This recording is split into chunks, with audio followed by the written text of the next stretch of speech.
Advocates have been pushing for a federally funded school food program for decades. And as the only G7 country to not have a national school food program, Canada may have felt pressure to implement one soon. Well, a few weeks ago, we saw the announcement of a $1 billion program over 5 years, set to provide nutritional food to Canadian students, ensuring they will have a lunch.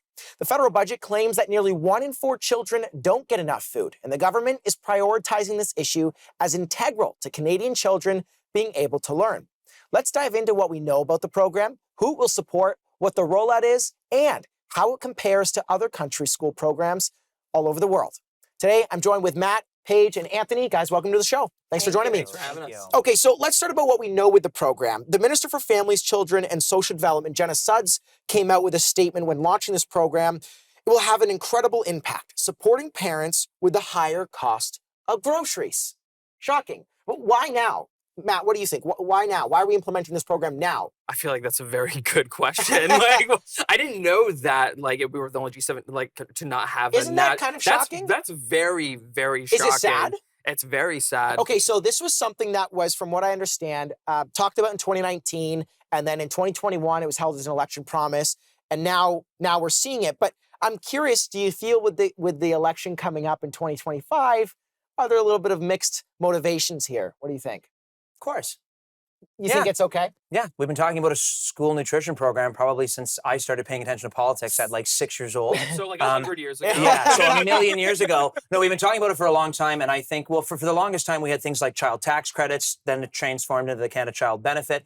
Now we've seen the rising cost of living, groceries, etc. This is now the time to put it in. They probably should have done it 20 years ago, but the most important thing is that it's going in now. Yes, just in time for an election, but hey, this is, of course, we have to pull in what Pierre Poilievre said. I mean, when he was asked about the program, I find it ironic that he's promising a federal food bureaucracy in Ottawa the same day as he raises taxes on food. I mean, Paige, is there any irony to that, or do you think it's just a separate thing? There could be a little bit. I'm not really a political person, but as a mom, though, I truly think that it's better late than never. Whatever the motives are behind it, personally, I don't care. Is it going to help a lot of families be able to afford to feed their children properly? That's all that really matters at the end of the day. That does what matters. So what we know now is that about 2 million children, from what I understand, are participating in food programs. Does that surprise you guys at all? That's mind-blowing. Isn't that? Is it so sad? It's so unbelievably sad. Yeah. So when you hear that, what do you, as a mom, what do you think? It's not shocking to me just because I have been a single mother. I've been on assistance when I left my previous partner. So I know how difficult it can be to try and just stay above water. Mm-hmm. So it's definitely not shocking to know that those numbers are what they are.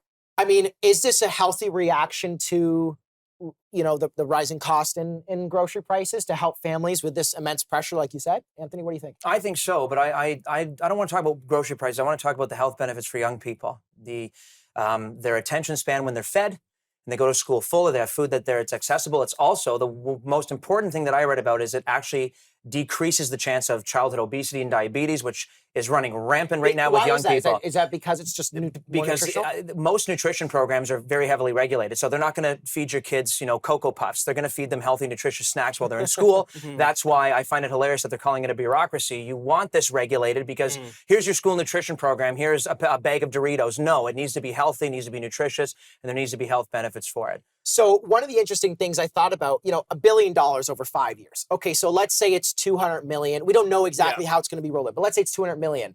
Is that really a lot of money when you look at all the kids? I mean, currently 2 million. We know that the program is going to supply almost 400,000 kids with more nutritional lunches.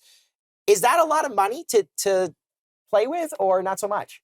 What do you guys think? I think that we can't really compare it to how much it costs us to purchase groceries as a household. Right. But that amount of money, obviously, they're not going to be purchasing these things directly from a grocer. Right. So you think it'll still be an effective... Yeah. I think it's a good place to start, and who knows what that will look like in the future, if it will increase or not.